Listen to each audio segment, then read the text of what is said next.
Hi, my name is Bill Ness, and I got another Mito hack for you. One of the things that I have done that has helped me through a lot of things, between my wife having to wear a spinal stenocephalic leak, my son having optic nerve atrophy, another son having a bone disorder along with Klinefelter's, and so we're a family of zebras, is Facebook.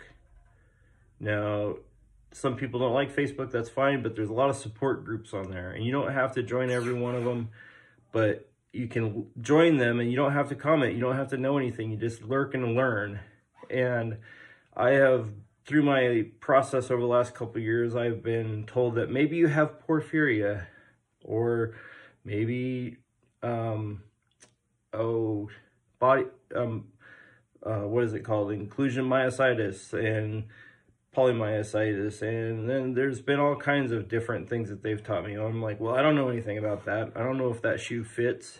So I've gone to support groups and I've sat in those, just said, hey, I'm not diagnosed, but doctor mentioned this, I want to learn, and go through and learn, because you get a really feel, because when you go to a doctor, they give you a definition of what a disease, why they think you might have something. And then you Google it, and you know what Google has. It has the worst case scenarios, and it has a very clear-cut clinical picture of what it should look like.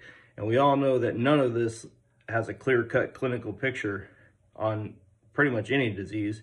So when you go there, you kind of get the feel of people that are there, that are talk about their personal experiences and talk about how they do things and how they react, and what kind of symptoms they have, and so forth, and how it, when somebody describes pain, well, in your clinical presentation on Google or from your doctor, it's just pain or abdominal pain. Well, there's about 1 million different ways of experiencing abdominal pain. And so when you go into those Facebook groups, you kind of get a better idea of how those people experience those pains. Is it a cramping? Is it a stabbing? Is it, just the word pain is a very ambiguous word, and that's just one word out of all of them. So when you go in there, you kind of get a feel for it. And they thought, oh, you have chronic fatigue syndrome or fibromyalgia. I've had all these thrown at me, just like probably many of you have.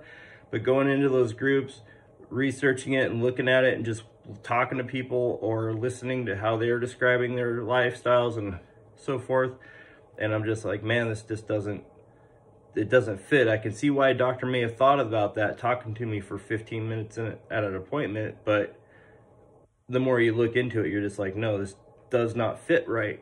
And that's helped me out considerably.